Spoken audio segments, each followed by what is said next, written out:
Okay, so in this question, a charged particle accelerates through a potential difference of v volt, acquire the speed u. The particle is then made to enter perpendicular to the uniform magnetic field B. The radius of the circular path followed by the charged particle will be proportional to. So whenever कोई charged particle है, मान लेते हैं charge Q है, mass M है और वो particle magnetic field में perpendicular enter करता है, तो परपेंडिकुलर इंटर करने से उसका जो पाथ होगा वो सर्कल होगा। हमसे पूछा गया है कि वो जिस सर्कल में घूमेगा उसकी रेडियस किसके प्रोपोर्शनल होगी। जनरली रेडियस का फॉर्मूला हम क्या निकालते हैं बेटा, रेडियस का फॉर्मूला होता है radius of circular path is M V upon में क्यू बी, जहां एम मास है, वी वेलोसिटी है जिससे वो एंटर किया है यहाँ पर, और बी जो है वो मैग्नेटिक फील्ड है। पर इसने एक और चीज कही है कि वो v पोटेंशियल से एक्सेलरेट किया गया होगा, यानी कि उसके पास जो टोटल काइनेटिक एनर्जी आई होगी वो q इंटू बी आई होगी, यहाँ पर कैपिटल v यानी कि पोटेंशियल। तो काइनेटिक एनर्जी का formula half M V square is equal to Q into capital v। So यहाँ से m की वैल्यू फाइंड करिए, क्योंकि रिलेशन मुझे v और u के टर्म्स में दिया है। यहाँ पर 2 आ जाएगा और ये आ गया मेरे पास v स्क्वायर। ये कि बेटा कैपिटल V पोटेंशियल है, स्मॉल v यहाँ पर वेलोसिटी है, कैंसिल नहीं करना।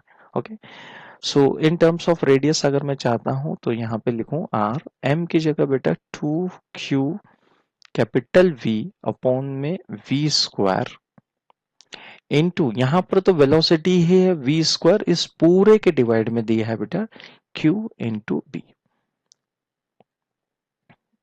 यहाँ पर एम वी है ना, दो बार नहीं है, तो एक वी से स्क्वायर कैंसिल हो जाएगा, इस तरीके से एक वी से ये कैंसिल हो जाएगा। अब मेरे पास आर किसके प्रोपोर्शनल बचा, आर मेरे पास बचा 2q कैपिटल वी अपॉन में वी स्क्वायर हट गया है, यहाँ पर ओनली वी आएगा, वी, और ये जो बी है बेटा ये नीचे चला जाएगा, इसको ऐसा लिख देता हूँ 1/v। मैग्नेटिक फील्ड बेटा यहाँ पर कांस्टेंट है, तो मैग्नेटिक फील्ड में कोई चेंज नहीं आएगा क्योंकि वो यूनिफॉर्म है, तो radius is proportional to v by u। Charge already constant है, 2 ऑलरेडी कांस्टेंट है, तो इसका जो सही आंसर है वो ए वाला होगा। इस क्वेश्चन इस क्वेश्चन में एक फिगर बनाया गया है, एक कॉइल है बेटा और एक गैल्वेनोमीटर कनेक्ट करके रखा है।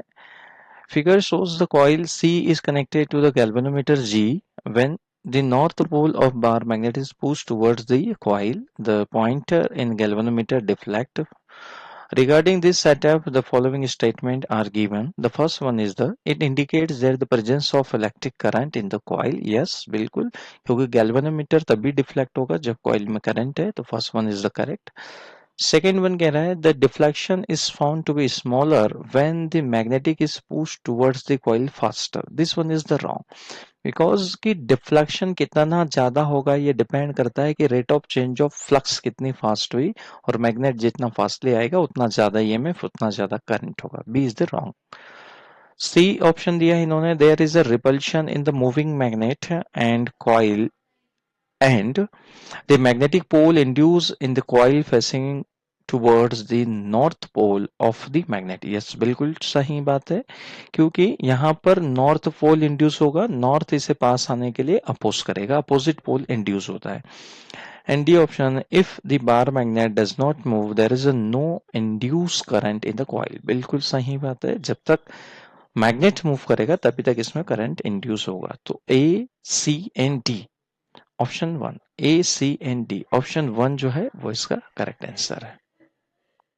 In this question, the average induced EMF in a coil is 2 volt when the current is changed in 0.4 second from the 5 ampere to 2 ampere। First पूछा है the self inductance of coil is 0.22 0.266 milli henry. उस second case में current change हुआ है from 4 ampere to 4 ampere in opposite direction, यानी कि total change यहाँ पर 8 एम्पियर हुआ है। यहाँ पे करंट में टोटल चेंज अगर मैं देखूं तो बेटा यहाँ पे 5 से 2 यानी कि 3 एम्पियर का करंट में चेंज हुआ है। सेल्फ इंडक्टेंस का फॉर्मूला क्या होता है चेंज इन करंट के फॉर्म में, ये होता है ई अपॉन में चेंज इन करंट, यानी कि यहाँ लिखेंगे डेल्टा आई अपॉन में delta T, rate of change of current होता है, तो डेल्टा टी को मैं ऊपर लिख देता हूँ। सॉल्व करें फर्स्ट केस के लिए। केस फर्स्ट में क्या होगा, केस फर्स्ट में ई की वैल्यू यहाँ पर 2 वोल्ट दी है और जो चेंज इन टाइम है बेटा वो 0.4 सेकेंड अपॉन जो करंट में चेंज हुआ फर्स्ट केस में वो 3 एम्पियर करंट में चेंज हुआ है। तो सॉल्व करते हैं इसे, 0.8 अपॉन में 3 ampere that will be 0.266 Henry के आसपास आएगा, है ना, 6-7 भी ले सकते हैं। तो यहाँ पर 266 दिया है, पर ध्यान से देखो बेटा ये मिली हेनरी में गिवन है ना, ये मिली हेनरी नहीं है। अगर इसे मैं मिली हेनरी में लिखूंगा ना तो ये 266 मिली हेनरी आएगा, यानी कि ऑप्शन ए जो है वो इसका सही नहीं है। ऑप्शन ए जो है वो रॉन्ग है, क्योंकि उसके हिसाब से आंसर क्या आना चाहिए, उसके हिसाब से आंसर आना चाहिए 266 मिली हेनरी, हमारा आ रहा है 266 मिली हेनरी, तो फर्स्ट वाला रॉन्ग। सेकेंड केस में फिर से L निकालते हैं, L is equal to E की वैल्यू अगेन पुट करें 2 वोल्ट, इस बार करंट में सेम टाइम दिया है, टाइम में कोई चेंज नहीं है, पर इस बार करंट में जो टोटल चेंज हुआ है वो 8 एम्पियर का हुआ है, क्योंकि करंट एक बार एक डायरेक्शन में दूसरी बार दूसरी डायरेक्शन में था, तो दैट विल बी 0.8 अपॉन में 8, तो how much, that is 0.1 Henry. Again फिर से बता रहा हूँ, यहाँ पर आंसर दिया है 0.10 मिली हेनरी दिया है। अगर इसे मिली हेनरी में बदलेंगे ना बेटा ये 100 मिली हेनरी आएगा। तो याद रखना आंसर को देखकर सिर्फ मार्क नहीं करना, इसके ए और बी दोनों रॉन्ग आंसर है, इसका बी भी रॉन्ग है, इसका बी भी रॉन्ग है बेटा, इसका ए भी रॉन्ग है। A and B both are incorrect, यानी कि इसका जो ऑप्शन है वो फोर्थ वाला सही है। हमसे पूछा गया है, एक फिगर गिवन है, figure shows the rectangular conductor PQRS in which the conductor PQ is free to move. The conductor PQ is moved towards the left with the constant velocity v as shown in figure. Assume that there is no loss of energy due to friction. What will be the magnetic flux? First one इन्होंने पूछी magnetic flux link with the loop PQRS and the second one is the motional EMF। दो चीजें हमसे पूछी हुई है, ये है चेन प्रॉब्लम, है ना, इलेक्ट्रोमैग्नेटिक इंडक्शन EMI से आया हुआ क्वेश्चन है।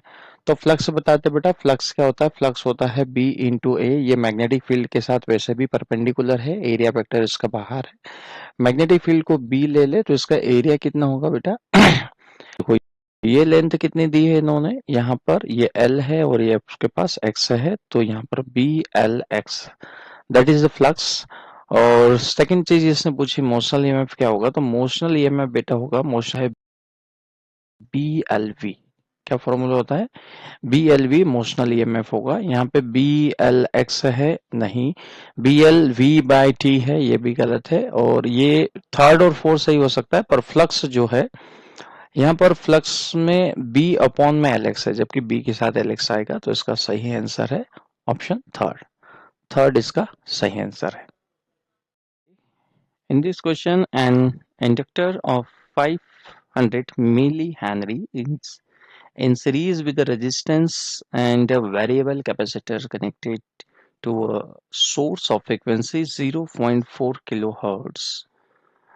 The value of the capacitance of the capacitor to get the maximum current, है ना। सो मैक्सिमम करंट अगर आई मैक्स चाहते हैं आप किसी RLC सर्किट से, तो ये आपको पता होना चाहिए कि XL बराबर होना चाहिए XC के, यानी कि सर्किट इस टाइम पर रेजोनेंस करता है, तो Z की वैल्यू मिनिमम होती है, करंट मैक्सिमम होता है, यानी कि आपकी जो फ्रिक्वेंसी है बेटा वो 1/2π√LC that is the resonance frequency होना चाहिए।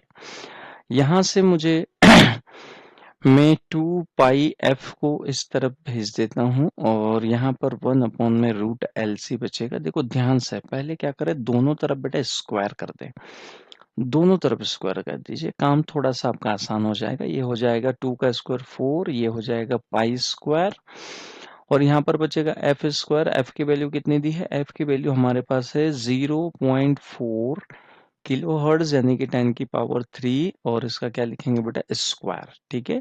और इधर क्या हो जाएगा, इधर हो जाएगा 1 अपॉन में एल सी, एल की जगह हम लिखेंगे 500 मिली हेनरी है तो -3 और यहाँ पर लिखा जाएगा सी, ठीक है। सो सी की वैल्यू आपको निकालना है तो बाकी सारी टर्म्स को उधर भेज दीजिए 1 अपॉन में, यहाँ पर हम फर्स्ट पहले से 500 इंटू 10 की पावर -3, यहाँ फिर आएगा 4 पाई स्क्वायर इंटू यहाँ पर हमारे पास 0.4 इंटू 10 की पावर 3, इस पूरे का क्या दिया है बेटा स्क्वायर दिया है। इसे सॉल्व करके देखें, आपका फाइनल आंसर जो आने वाला है बेटा वो फाइनल आंसर आएगा 63 माइक्रोफेरेड के आसपास। जब आप इसे कैंसिल करेंगे तो ये आंसर आएगा 63 माइक्रोफेरेड। करेक्ट, ऑप्शन नंबर 3 जो है वो इसका करेक्ट है। इन दिस क्वेश्चन हमसे पूछा गया है 12 volt battery is connected to 6 ohm resistance and 10 milliampere coil through a switch drives a constant current in a circuit. The switch is suddenly open. Assume that it looks 1 millisecond to open switch. The average EMF induced across the coil would be. Okay so हमारे पास एक circuit है बेटा जिसमें एक resistance है और एक inductor लगा हुआ है और इन्होंने कहा कि ये पूरा सर्किट किसी बैटरी से कनेक्टेड है और बैटरी का पोटेंशियल इन्होंने दिया है 12 वोल्ट। यहाँ पर एक मान लेते हैं कि यहाँ पर एक स्विच लगा हुआ है जिसे ये ऑन ऑफ करते हैं ना, यहाँ पर एक स्विच है जिसे ऑन ऑफ करते हैं।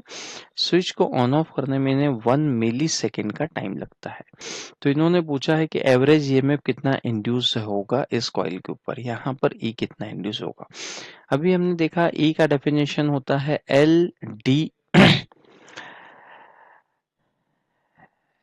ई अपॉन में यहाँ पर हमारे पास होगा D I by D T, change in current, ठीक है। सॉरी, यहाँ पर मैं सीधा इसे लिख देता हूँ कि हमारे पास जो ई है इंड्यूस ईएमएफ है वो होता है हमारे पास L D I by D T, जहाँ D I by D T change in current है। एल की वैल्यू देखिए कितनी दी है इन्होंने 10 मिली हेनरी दी है तो एल की वैल्यू 10 मिली हेनरी। ऊपर देखा है चेंज इन करंट, बेटा चेंज इन करंट क्या होगा, पहले इसमें करंट पता कर लेते हैं तो इसमें करंट कितना होगा बेटा। बैटरी लगी है 12 वोल्ट की और रेजिस्टेंस इस पे टोटल 6 ओम है, यानी कि इसमें कांस्टेंट 2 एम्पियर का करंट लगातार फ्लो हो रहा होगा, है ना। 1 मिली से एम्पियर का करंट है ये 0 होगा, तो चेंज इन करंट कितना होगा, अभी कितना फ्लो हो रहा है 2 एम्पियर पे, बाद में कितना हो जाएगा 0 जब स्विच ओपन हो जाएगा। और इस बीच में टाइम कितना लगेगा, टाइम इन्होंने कहा 1 मिली सेकेंड, तो यहाँ पे 1 इंटू मैं यहाँ पे लिखूंगा 10 की पावर -3, 10 की पावर -3 मिली से -3 से 10 की पावर -3 कैंसिल, तो दैट विल बी माइनस का 20 वोल्ट, है ना। यानी कि उस पर जो ईएमएफ इंड्यूस होगा बेटा वो 20 वोल्ट का ईएमएफ इंड्यूस होगा। इसका करेक्ट आंसर होगा ऑप्शन 2 नंबर वाला।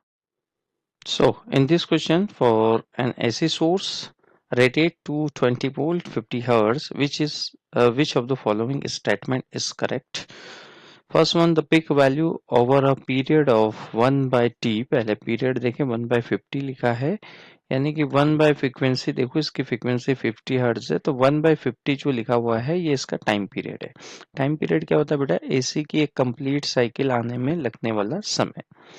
इज 220 वोल्ट, तो पिक वैल्यू पहली बात तो 220 वोल्ट इसकी नहीं होती, ऑप्शन ए रॉन्ग है। The average value over a period of 150 is 220 volt, average value भी 220 वोल्ट नहीं होती क्योंकि इसकी average value in a full cycle कितनी आएगी बेटा, the average value in a full cycle of period is 0। Third one is the correct answer, AC एक complete cycle, इसकी कंप्लीट साइकिल आ गई ना बेटा, ये जो टाइम है ये इसका टाइम पीरियड है, तो इसकी पॉजिटिव साइकिल भी आ गई उसकी नेगेटिव साइकिल भी आ गई, तो average value over a period 0, the average value over a period of 150 that is also wrong. So 3 question का 3 नंबर वाला आंसर करेक्ट है। हमसे क्या पूछ रहा है बेटा, which of the following statement is not correct. For the EMI electromagnetic induction के लिए कौन सा इसमें से करेक्ट नहीं है? तो first one is the magnitude of induced EMF in a circuit is equal to the time rate of change of magnetic flux through the circuit. बिल्कुल ट्रू है। जो इंड्यूस EMF है वो डायरेक्टली प्रोपोर्शनल होता है rate of change of magnetic flux. तो first one is true. Second, the magnitude of induced EMF in a circuit is equal to the total change of magnetic flux through the circuit. Not. The induced EMF can be increased by increasing the number of turns in a coil. Yes, definitely. अगर यहाँ पे n number of coils हो तो ये n time flux increase होगा तो induced EMF भी increase होगा। And the fourth one is the polarity of induced EMF in such that it tends to produce an current which oppose the change in magnetic flux that produce it. Yes, that is also true. Lenz law आपको याद हो तो Lenz law कहता है कि हमेशा oppose होता है। तो इसके first, third and fourth is correct. और जो इसका 2 नंबर वाला क्वेश्चन है वो इनकरेक्ट है। तो हमसे पूछा है which one is the incorrect, तो इसका सही आंसर है ऑप्शन 2। ऑप्शन 2 इनकरेक्ट है। वो फ्लक्स में चेंज के नहीं, rate of change of flux के ऊपर डिपेंड करता है। इन दिस क्वेश्चन हमसे पूछ रहा है Maxwell displacement current is. Displacement current वही दो कैपेसिटर के बीच में फ्लो होने वाला करंट है डिस्प्लेसमेंट करंट, जिसे हम लिखते हैं epsilon naught D phi by D T, है ना। फ्लक्स में चेंजेस से आता है। तो देखो क्या ऑप्शन दिए हैं। Due to flow of charge, no. Due to changing gravitational field, no. Due to changing electric field, और फोर्थ वन दिया है epsilon times of the rate of change of magnetic flux. तो मैग्नेटिक फ्लक्स नहीं होता, यहाँ पर changing electric field होती है। इसका सही आंसर है बेटा, मैग्नेटिक फ्लक्स नहीं होता, इलेक्ट्रिक फ्लक्स होता है। इसका सही आंसर है थर्ड वन। थर्ड वाला सही है। इलेक्ट्रिक फील्ड के चेंज से डिस्प्लेसमेंट करंट इंड्यूस होता है। So question number 30 match the column type से क्वेश्चन बना हुआ है और ये आया है इलेक्ट्रोमैग्नेटिक व्यू में से, चैप्टर 7 जो है। X ray, radio waves, infrared waves and micro waves given है और इस तरफ इन्होंने वेवलेंथ दी है, तो करेक्ट मैच करना है बेटा। अगर मैं इन सभी में देखूं तो एक्सरे की जो फ्रीक्वेंसी है वो सबसे ज्यादा है, तो ऑब्वियस इसके वेवलेंथ सबसे कम होगी। तो इधर सबसे कम नंबर अगर मैं देखूं तो इसका है थर्ड वाला, है ना। एक्सरे सबसे ज्यादा फ्रीक्वेंसी तो सबसे कम वेवलेंथ एक्सरे। एक्सरे के बाद अगर आपको याद हो रेडियो वेव की वेवलेंथ सबसे ज्यादा होती है, इसकी फ्रीक्वेंसी सबसे कम होती है तो इसकी वेवलेंथ सबसे ज्यादा, यानी कि इसका जो है सेकंड वाले का वो बी वाला आएगा। जरा ऑप्शन को भी चेक कर लेते हैं, फर्स्ट का थर्ड। तो फर्स्ट का थर्ड ही यहाँ पर इन्होंने दिया है लास्ट वाले ऑप्शन में, और सेकंड का इन्होंने दिया है फोर्थ। ये लो सेकंड का फोर्थ, यानी कि फोर्थ वाला ऑप्शन है। अब सी वो डी भी चेक कर लो क्योंकि और कोई मैच नहीं हो रहा है, वैसे फोर्थ ही इसका करेक्ट आंसर है। सी देखें, सी जो है इंफ्रारेड रेज है। इंफ्रारेड रेज की जो वेवलेंथ है वो 1 mm से 700 नैनोमीटर तक होती है ना इंफ्रारेड की। और माइक्रोवेव की बेटा, माइक्रोवेव की फिर इससे थोड़ी सी ज्यादा, यानी कि 0.1 mm से 0.1 मीटर से 1 mm तक होगी। तो इसका जो सही आंसर है वो फोर्थ वाला सही है। थ्योरेटिकल क्वेश्चन है, अगर आपको वेवलेंथ आती है तो आप इसे मार्क कर सकते हैं।